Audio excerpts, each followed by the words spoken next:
Raise your hand if you've ever been busy. Raise your hand if you've ever got tired and feel like you just need a couple days off. Most people would have both hands up right now. That's our world, fast-paced and income-driven. That's why we get caught up in our own lives so often, and that's why it's understandable when most people don't focus on worries that aren't their own. So what makes someone become a humanitarian? Someone whose whole life focuses on the welfare of other humans. When you go back and you see kids that were living on the streets, kids had no structure, they had no routine, people who had nothing, they didn't have meals. When you see that they're all of a sudden they're waking up, they have structure, they have something to do, they have a meal in their belly, their life changes completely. They, like I said, their self-esteem changes, their self-worth, their ability to know who they are in the world and what they have the potential of becoming. You know, to give that hope, to give that dream, and then to watch people actually use that to do good for themselves and others it's amazing. It becomes an addiction. And with Serena's help, we'll find the meaning of life to a humanitarian.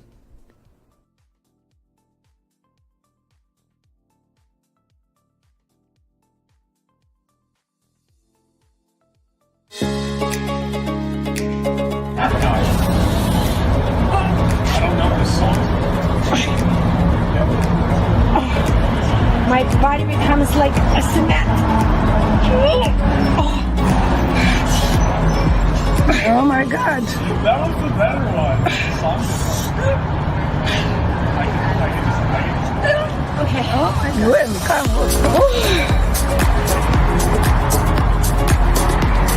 It's like magic. Literally like magic.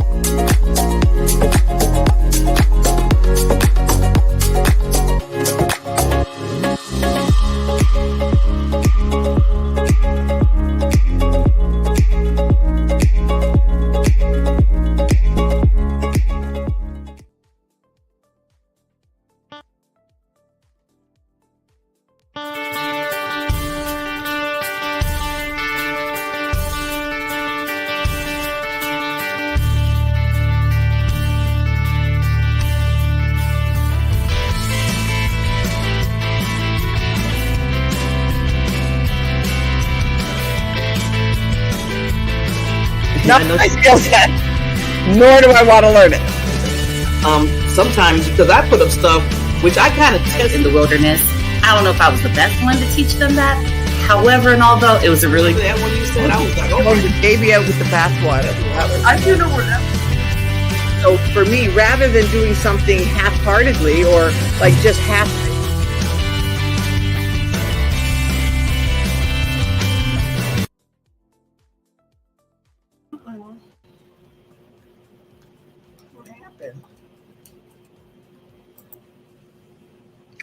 There we are. Good morning. Good morning, Queen. How are you doing this morning? You know what? I'm here every Wednesday You're here to be with the lovely Queen Barbara, my side partner, my other queen, just to talk about happiness.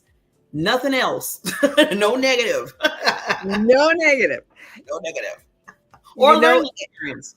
We always say, we take and we flip it and we make it a learning experience. Yeah. In a little learning experience. And it's so funny because, I'm Barbara Ellison. I'm Barbara Ellison. Good morning, everyone. Welcome to the show. And one of the things that I have been really working on is that, I work with late career business professionals who are facing retirement, and they're not, they're facing stress. They want to overcome stress. They want to overcome declining health. They also want to take care of financial, uncertainty. Those are the things that are happening with retirement. Well, one of the things that I've been studying just in this last couple of weeks is change. Retirement is change. And do we like to change? Not usually. Yeah, some people have real problems with that. we get in our comfort zone. Yeah. And we not necessarily like to change. And so, but you know what? Change is good. So that's what I think we're just going to talk about, and it's the story of why we've changed. And that's one of the things I'm so excited to have PeggyLee here, because she's a storyteller and publisher. And so of just telling our story of how we have had to change, because it's in the changing that we grow. And I just heard a bit of a sermon yesterday that if we're not growing, we're stagnating or coasting. Yeah. So important. So is what you're facing right now. Everybody's facing stuff in their life right now. Sometimes some of it's really good. Congratulations and go for it. Some of it is not so good. And learn. And so what do you learn? What's God's trying to teach you through it? I want to say something about that. Okay. Let's go. So who are you, first of all? Miss Barbara Beckley. Well, my name is Barbara J. Beckley. I am a purpose and visibility strategist. I help people basically be seen in their gifts, so people understand who they are, what they do, what they help people for, and basically do what is really, really important in their lives for themselves through this world, through this life. And I'm just like that. I always tell people, I'm like your cheerleader. I'm the one that, find ways to get you out there and just people to get to know who you are. Because if you're hidden and you got a special gift, that's not going to work. We need to know who you are. So that's what I do through shows, through interviews, basically just letting people know that you got this, you can be out there. So I wanted to answer the question when you said about even things changes that don't feel so good. And we go through good change and bad, and then we learn. So just to take a person, okay, talking about story, just to take you on a little trip just a month and a half ago for myself, and Barbara knows this, I had some big health challenges to the point where I was in the hospital, not one time, but went right back a second time within 1 week, to the point where I found I had blood clots around my lungs. Now, when I first heard that, when the nurse told me, and I was like, what? Sometimes you get that reaction, and it's like, what do you mean? Look, I said, how did? And the first thing, this is me, Barbara. How did that happen? What did I do? I'm thinking to myself, what are you talking about? And she's like, okay, Miss Betty, calm down. I said, no, I'm calm. I'm just trying to figure out what happened. Where did it come from? How did this happen? Right. And why did this happen to me? I was like, well, I said, I feel, and it's funny because she was asking me, do you feel like your heart, they ask you all those questions. And I'm like, no. And they said, let's check your blood pressure. I'm like, it's okay. You checked it before, So I'm trying to figure out, okay, I'm feeling okay. Why all of a sudden you're telling me this, what's going on in my body? So after I took that in a little bit more, and then they said, this is serious because they explain, if it gets and you can die from this. I'm like, okay. I think, what are you going to do? We have a plan? Because I really don't want to die right now. I really don't want to die. And I didn't cry. I just was telling him, I said, can we just avoid this right now? I think I want to be here a little while longer if, he says so. And so the nurses laughed and they said, Barbara, even through tough times, because they know me, they say, you still find the funny. I said, you know what? Because me sitting here getting like crazy right now is not going to help the situation. In fact, you're talking about next to my lungs. I don't want to make it worse. So right now I'm just going to be calm. You tell me what needs to be done and let's move forward. Now, I'm human. Wait, 6 hours later, after I'm in the hospital, I'm laying in the bed. They have the IV hooked up to me. Yeah, did Barbara cry a little bit? Yeah, she cried a little bit because I'm only human. And this was scary. But before I, that, I had to take myself and calm myself down. So that was my learning experience, even through the fire, like people say. Sound like the through the fire, the song, to live it to the world. Even through that, you still have to make that decision. As you always say, Barb, we always say, what decision you're going to make to move forward? And I think with change and dealing with things like that, you really have to look at the bigger picture and say to yourself, okay, this is happening. What am I going to do? This can go a different route if I take a different route. Yeah. Right. And exactly. And that's one of the things that sometimes change can reduce your stress. You chose to look at it differently. Mm-hmm. And we have that choice every single solitary day. And the thing is that one of the myths about change, and I'm reading all this stuff about change. One of the myths is that people think that it's going to take a long time for change. It's going to take so long for that to change. Well, no, it can change in an instant. Your life changed in an instant. And that's why some of the PeggyLee says she has a really good story for us to hear.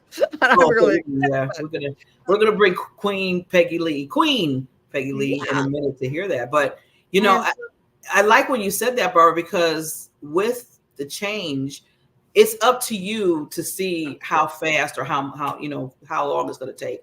I mean, I had to literally change my whole eating habits within 2 days. Everything. Yep, exactly.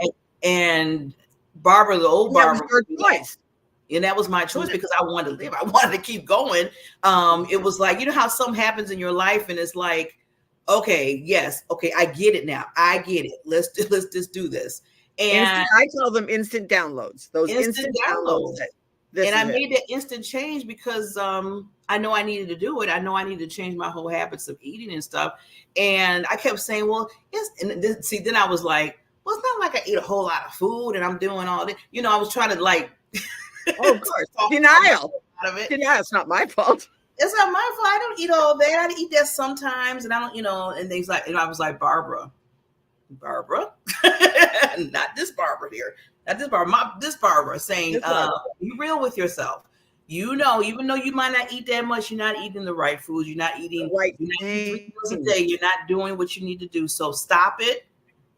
Do you want to be back in the hospital? Because sometimes we got to talk to ourselves like that. And exactly. I got home, Barbara, and stuff that I knew that wasn't supposed to be here, I threw it out or I gave it away if it was good. And I just stocked up, and then I looked at things online. I got the stuff that the doctor and the nurse gave me, the list of things I need to get. And I just, got stocked up in the kitchen and put everything what I needed to do. And I've been doing that now for a month and a half. And I'm telling you, Barbara, just to change that quickly and see the progress with that. I am so happy that I went down that road. But it didn't take that long. I'm thinking it was going to take long. I mean, I'm still getting used to certain things, but some things it's not. It's like, okay, you got to do this. Right. Yeah. Exactly. Yeah. And right. You can change. Things can change in an instant. Yeah. If you let it. And key, mic, as you say, mic drop. If you let it. Mm-hmm. Yeah. And that deserves a moment of silence for it to land on someone. This is one of those moments that was for you, whoever you are. You know who you are. And the thing is, though, you might be hearing this a year from now and coming back to this as a replay. Mm-hmm. But you'll know. I truly believe that when things land on us, we know it's for us. Yes. Yeah. And you get to choose. You get to choose what you're going to do with it. Mm-hmm. And that's why change, we don't like it. We try to hide from it sometimes. We try to rationalize it. Well, it's not me, but I think what the biggest thing is that it's because we have to change what we believe. Yes. If we have believed something for all our lives, for our whole life, and all of a sudden now we are faced with, all right, I have to change what I believe.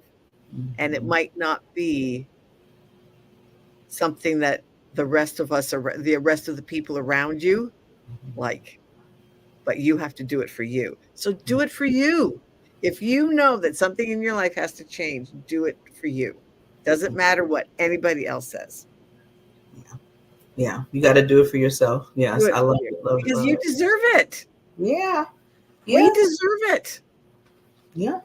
Like I've been working through a bit of it's like, okay, it just keeps coming back to, okay, God, you're just making me trust you in this, okay. And, but sometimes we have to think about it every 30 seconds. All right, Lord, I'll turn this over to you. I'm Yeah. giving this over to you. I'm giving this over to you. So yeah. So I can't wait to bring up PeggyLee. It's going to be fun. Yeah, I was going to say this, and then we'll go to our sponsor before we bring the Queen up. But I was thinking when you said about change and just doing it for yourself, and I was just thinking, like, this is not only helping me in any situation, but you have to pick the learning experience sometimes. Right. You just said something about you might have to wait. Things take a little bit longer than the norm. You're sitting there like, okay, it's been 2 years, been 3 years, been 10 years or whatever. What's going on? And I always tell myself, I say, okay, Barbara, this is a time where you got to choose, again, making that choice of what are you getting out of this? Not just pain of not being patient. well, exactly. We are an instant society. Yeah, it's like, Lord, I've been waiting forever. This is taking too long. Oh no, I needed this like yesterday. You know how we go into that thing. And then you have to stop and say, well, you know what? Maybe this is not the right time. And I have to have it in my head to say, it's going to take some time. Or sometime it might not happen at all because you might think it's good for you, but then it might not be. And it's not. And you're sitting there waiting and hoping and praying and all that stuff. Because one time I had to tell myself, I said, all this time I've been praying all this, I've been saying the wrong prayer because this is not good for me. And I'm just realizing this now. Exactly. So, sometimes you got to just be real with yourself and say, okay, the reason why it's not happening, might be a good thing that right. It's a good thing that it didn't happen. Yeah. So you got to tell yourself. If we got everything we asked for in the moment, oh brother, we would be in a world of hurt. Oh God, yeah. To the point you ask yourself, now why did that happen? Why did that? This shouldn't have happened this quick. This was not good. But again, it was our choice. And now we have to live with it. But and that comes back to, for me, it's that mess up, fess up, take the heat, and then go on. Sometimes I do a lot of fess up lately. With that. So we want to bring our Queen up, but first we want to give some love to our sponsors. So as soon as our sponsor comes on, we'll be right back, and we'll be with PeggyLee Hanson about a simple path to storytelling. This is going to be very awesome because I love when we talk about storytelling in our life. So we'll be right back.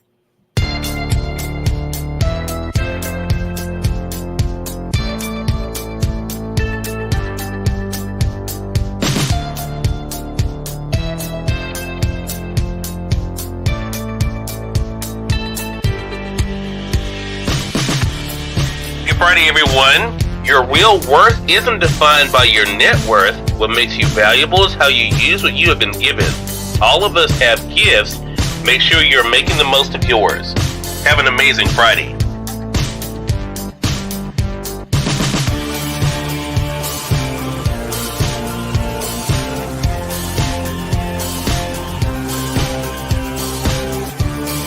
It is now the bottom of the hour. I'm excited to welcome Nancy Matthews to our program today.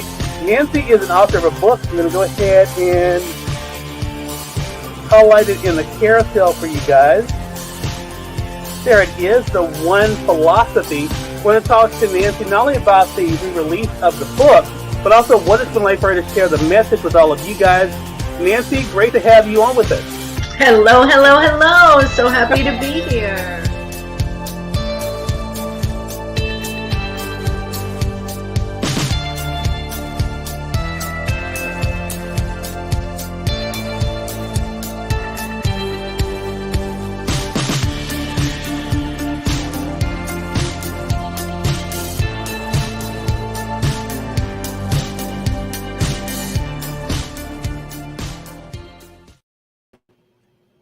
Ta-da! We are back.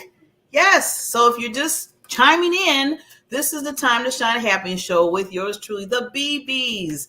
And our wonderful, wonderful, we have a woman today, so I call her Queen, a wonderful lady that's come in and going to talk about storytelling, PeggyLee Hanson. Welcome, Queen. How are you doing? I love your books in the background. Thank you. Thank you. Hello, beautiful queens yourself. So happy to be here. Yeah. Yes. We are happy for you to be here. And first, before you even start about who you are, because you're this magnificent, wonderful, just tremendous woman that's helping people put their stories out of your lives with your anthologies and magazine and everything. I just want to say thank you for coming, because I know you and Barbara know each other, but I always have to tell you I'm showing the love too. I feel like I've been knowing you for a while, even though I just met you now. So welcome, welcome, welcome. Well, we have some things in common, like Toastmasters in Wisconsin. Okay. District 35. Yes, 30. Oh my sister. That's my sister district. Because even though Wisconsin District 30 in Chicagoland area, that's where I started everything. And I've been in it for now 17 years. How long for you? I was a member for 5 years. I took a little hiatus because I wanted to start my business. My business was taking off, and being in leadership in Toastmasters was a whole gig on itself. Yes. And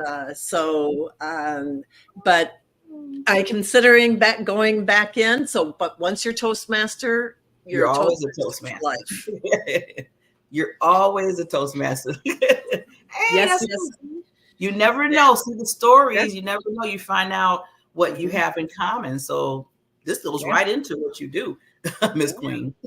Yeah, and and that's the story behind the anthology, the series. So, just I guess I could start there. In 2018, shortly after I left, it was being a Toastmaster and leadership in Toastmasters.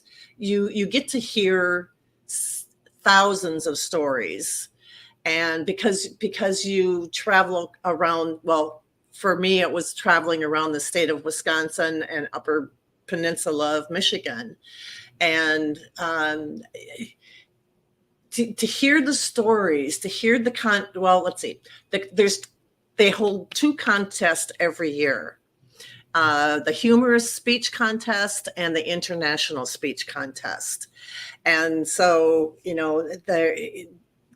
they start at the club level, and then they go to the area, and then they go to the regional. And, so you gradually get up to, if you're lucky enough, the international speech contest in August. And but as a leader, I heard thousands of stories, and they were so profound. Some of them were funny, but some were so deeply touching. I just felt there's got to be a way to somehow get those stories out and to have them live beyond the Toastmasters stage, because they needed to be heard. And so I thought, how am I going to do this? And then it was like one morning I woke up and it was just like, duh, you're a publisher, you can write your own anthology series, and have people come and join and tell their stories. So I developed the idea in 2016, but it took me a while to get it out the door. I was on an interview show, much like this, called Gratitude Thursday. And I didn't really know the master of ceremonies all that well, but she looked at my bio on my website, and she says, "Oh, I see you're doing a series of Courage Under Siege, and she says, "What's all that about?"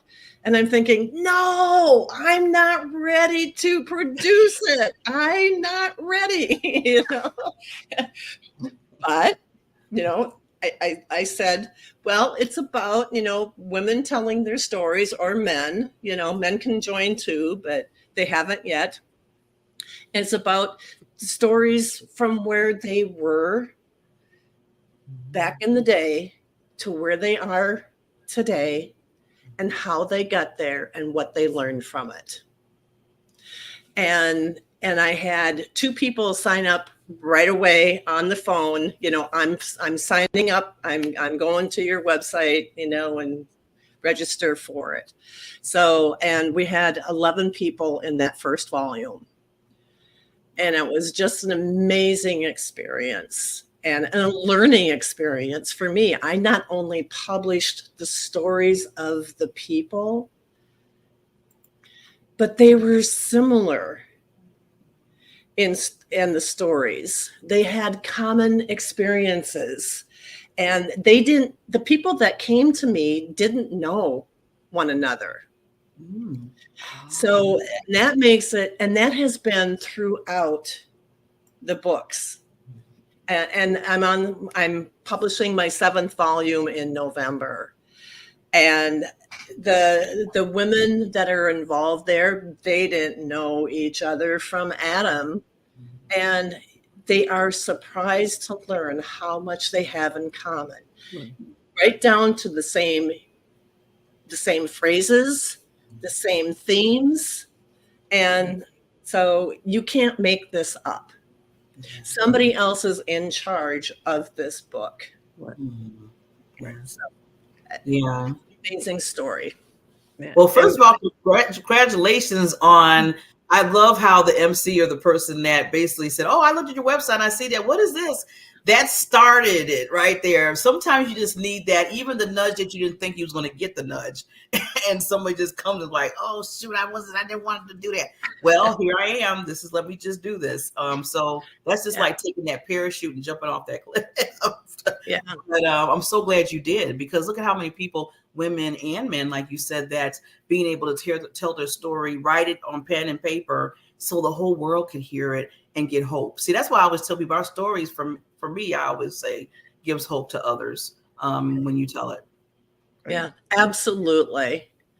Absolutely. And I think one of the things for me is when PeggyLee said, so we find out that we are so much more similar than we are different, because we all come from different walks of life, different ethnic, different countries, different economical status, and yet we have so many things in common.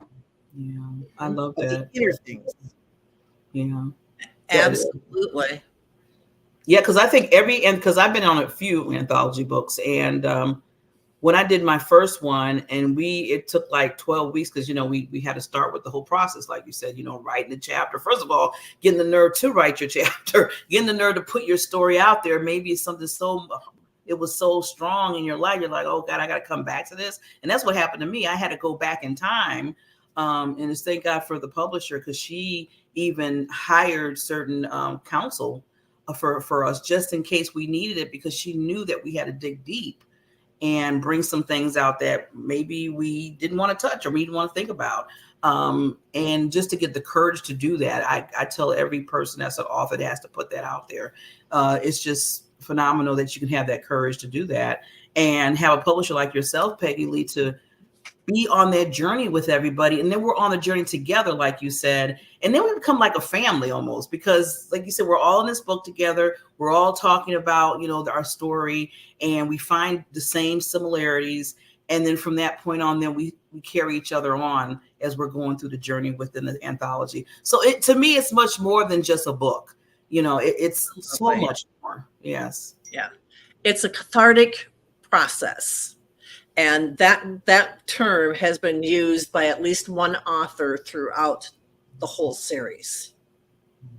And it was something, and I didn't realize what I was actually doing, after the first volume came out. I had one person said, man, I thought I was over this story, but yet when I tell it again, I'm still having feelings about this. So it was more processing that I needed to do to get over this. And I didn't realize what I was doing to help people to get further away from that story so that there wouldn't be any more reaction. Not to say that if they tell it again, that they aren't going to have some reaction, but to be in a space to have not the same reaction that they did before, because we're all in the learning process as we go. Yeah. Yeah. I love you. She said that because I went through that I thought I was healed. I'm just using the example because I can get my own self in trouble. I thought I was healed. And after I had to tell that story again, go through it in that chapter, I found some places where I needed healing again. I thought I was good in some areas, and found out I was still, dealing with some things that was stopping me from moving forward in certain things in my life at that time too. Especially in my career goals as a business. Now I've been working forever, corporate and everything like that. So I was used to that, but I want to step into the, having my own and doing my purpose, as I tell people. And I was like, why is it so hard for me to do this? And then after I went through the whole thing with the story, bringing that back up, I said, oh, I see. I need healing in here. I'm still dealing with this. It's stuck in my back of my head saying you can't do it. Somebody said you can't do it. And people would tell me that when I was younger. They would always say, you not can't do nothing, you're stupid, everything. So that was starting to creep back up in my adulthood. But by writing my story again, it helped me get through that and say, well, you're doing the book. You're writing a chapter. What are you talking about, Barbara? These people, they're not, they get them out your ear. Get yourself out your ear. So yeah. Yeah. A lot of healing. Back in 2009, and the reason why all this started, back in 2009, I got my pink slip from Northwest Airlines. And it was the time, it stemmed from the 2008 depression or recession. And, they had to, Delta and Northwest were merging at the time. And I was told that my services were no longer needed. I could have been depressed. I could have been, absolutely going bonkers. But I made a decision at that time that I can do anything that I wanted to do. I was free to make I got to backtrack a little bit. About a year and a half before I was let go, I sat down at my desk and I wrote down a list of items that I wanted to accomplish or I wanted to happen before the age of 55. I was 49 years old at the time. Little did I know 3 years later, that list would be jumping off the page. And that list was not having to commute 80-mile round trip per day, have a profitable business, work from home. I can't remember the whole list, but I mean, it was just coming true. So by the time the manager called me into the office and said that I wasn't going to be going on with the new Delta, I was thrilled. I was jumping up and down, even though I didn't do it in front of her, but she just looked at me and she said, "Are you all right? Are you going to be okay?" And I said, "I'm going to be more than okay." And I got up, walked out her office, and the people, I went back to my desk later and they said, "You're smiling. How come you're smiling?" And I said, "Because I'm free. I can finally choose what I want to do for the rest of my life." I had no idea what that was going to look like. So, except for writing a book. So I wrote a book. I found someone and she helped me write her book, she helped me write my book. And so I published it by, September of 2009. By November of 2009, I was on stage in front of 120 people talking about writing that book. and it wasn't very big. It was only 88 pages and really big font and not a whole lot text, on every page. But I had a book published and it was done. And I came off that stage and I had my first coaching client, my first book coaching client. She turned around and she said, I have a book. I have a story to tell. And she was a grandmother raising her 2 granddaughters while her daughter was serving in Iraq. So she was a grandparent being a parent again. And she said, I want to tell my story. I already have it written. And so we became friends after that. And, and she got to tell her story. I didn't publish her story because I didn't know what to do with her story at that particular time. I said, well, you can talk to, Donna, who put me on stage and, talk with her. And so that's where I consider the jump off point to my business. Wow. I'm also a dream coach. That was my point for going to that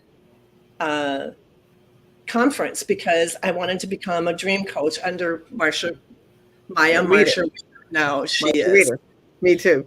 And, so in the next year, 2010, I spent all that year with Marsha and became one of her dream coaches.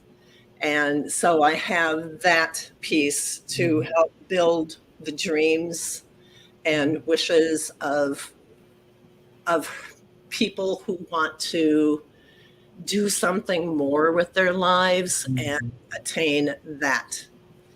And so the two businesses that I had, coaching or book publishing, coaching, book publishing.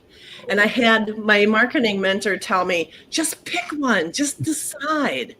I would choose the coaching one, and a book publisher and a book client would come in. And I said, okay, so I'll do that. And then a coaching client would come in. And I was just like, what am I going to do? So I did decide that I'm going to combine the two. So, and that's what I do encourage under Sage too, because a lot of my authors think that, they can't write. They're not a writer. They can't write, but I make the process for them. Yes. Give them a process. So I developed the process, and now it's the 5 elements of writing, content. So, I was gonna ask you, PeggyLee, because I know you mentioned that there is a formula to your story to make it flow. So can you just give us a little steps on that? Yeah, the first thing to writing your story is that you have to have a message with your story. And so what is the most important thing that you want to say? So, you would write that down. So your message is the first item of business in the process. And the second item that I have is, what is a quote that you say a lot to people, or you might have a quote that you say a lot to people, instead of somebody else's, famous quote, like Maya Angelou. And so have a quote that really speaks to what you were about to say. And then tell a little bit about your backstory, because you can't get to point A to point B, without having a starting point. So tell people what you do, where have you been? What made you the kickoff point for you to start? So, and then then you get into the main story. So that this is where you really divulge everything. And if you have a process that goes along with it, like a step process, put in your 5 steps or 10 steps or 3 steps, but include that in the main story. And let's see. And then I think then it's the wrap up. So really hone in by telling, by putting everything together, showing them how from where you came to where you are today, and how that's helped you, but has helped others. And so that is the process that I teach. Yes. Right. I love that. And I love how, like you said, you tell your story, but then you also at the wrap up, the wrap up, you say, okay, I went through this, then that aha, because I always tell you there's some kind of aha moment. Something happens where you were before to now where you are now. It's like this bridge that happens. And a lot of people want to hear that part because they might be struggling in that area, and they want to hear how PeggyLee or Barbara or both Barbaras went through and how they got through it, or how they dealt with it, or how it was a challenge, or whatever it was. So I love how you said that, where, okay, this is what I went through, but then this is what happened, and now I'm over here. And then on top of that, you want to say, and I want everybody else to know that there is hope in this area. So when you said the message is so important, because I used to say before, and I know I sound kind of abrupt with people sometimes when they say, well, I want to tell my story. And I said, okay, first and then after a while, especially in Toastmasters, this is a Toastmaster thing. I'm like, well, what's the reason? What's the purpose for the story? I mean, why you're just telling the story to tell it? Okay, that's okay. It's entertainment maybe, but is there other reasons why? So that's when you really take it to that next level. Like you said, PeggyLee, with your process, because it's nice to tell a story, but a lot of times we tell it because we're trying to get a message out there. We're trying to help somebody. So yeah, that's the other part of it. Yep. So that process works for a speech writing. It works for writing a chapter. It works for writing an entire book. So it's all encompassing. Right. And I think the biggest thing is just start with words on a page. Start with the very first thing. And I think that's what so many people, they let other situations around them to stop them. The voices in their heads, the circumstances, all of those things will, people who you want to do what? You want to write a book? Why would you want to write a book? Well, don't listen to them. Absolutely. Don't listen to them. When you said that, Barbara, that reminded me how I was when I first wrote my first chapter 10 years ago. That's what I was saying. You said, you want a book? You don't even know. You got to edit that thing because you're bad at grammar, Barbara. I mean, all that was going in my head. And then the publisher said, that's why we have editors. I'm like, well, I said, well, you need 2 of them for me. Because I know I need some help. But she said, don't let that stop you, because we have the experts to help you get through that. Just write it, like you said, Barbara. Just write it, start writing it. And that's what just start writing. Yeah. And I allow my authors to write authentically, and I don't change a whole lot in their story, because I want their voice to come out, because it's who they are. So I do some editing and light editing, and kind of rearrange things, might make the story easier to follow. But if you're stumped about what to write, you sit down, you put your fingers on the keyboard, open up that document or open up the journal, and just say, well, I don't know where to start, but, and that's the first line that you write. And then let it flow, and then things will come. because someone is waiting to hear what you have to say. Yes. Don't let them wait any longer. Ooh, that's powerful. That's like a mic drop. I like that. Mhm.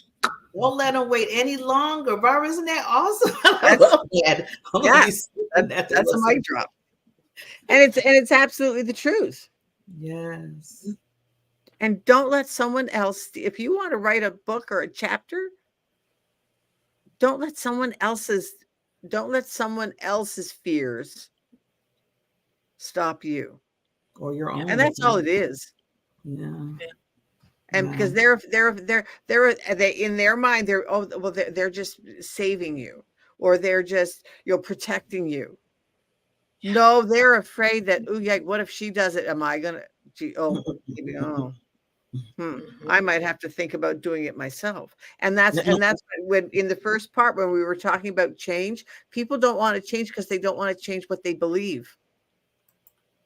Because what if what I believe that is different than what my peers around me? And what if I realize that I have to take action on my new belief? And that sometimes is scary. So people tend to, they get back from Thank you. Thank you very much for your opinion. I value you highly. And leave it at that and do it anyway. And do it anyways. Thank you, PeggyLee, for giving me the words to say to people. I needed that script. You're so right. Thank you very much for your opinion. Now I'm going to keep moving on here. Yeah, but sometimes it takes a process, like you said, and Barbara was saying earlier about change. Sometimes it does take, it's not easy sometimes because you're so used to be like, okay, well, maybe I shouldn't, whatever. But then, like you said, PeggyLee, sometimes you got to get that confidence and be like, you know what? Thank you. I'm going to first thank you for saying your opinion. You want to say that, but then I still have to do what I have to do and go back to what you said, PeggyLee, like, don't make them wait. Don't let people wait. People are waiting. I always tell people, I said, people are waiting on things that you do, your special gift, to have them move forward in whatever they're doing. But if we hold back, then you know how many other people we might be holding back. Yeah, absolutely. You have no clue. You have no clue. Even if it's just that one person, me and Barbara always say, even if it's just that one person, yeah, it's so important. All you need is one.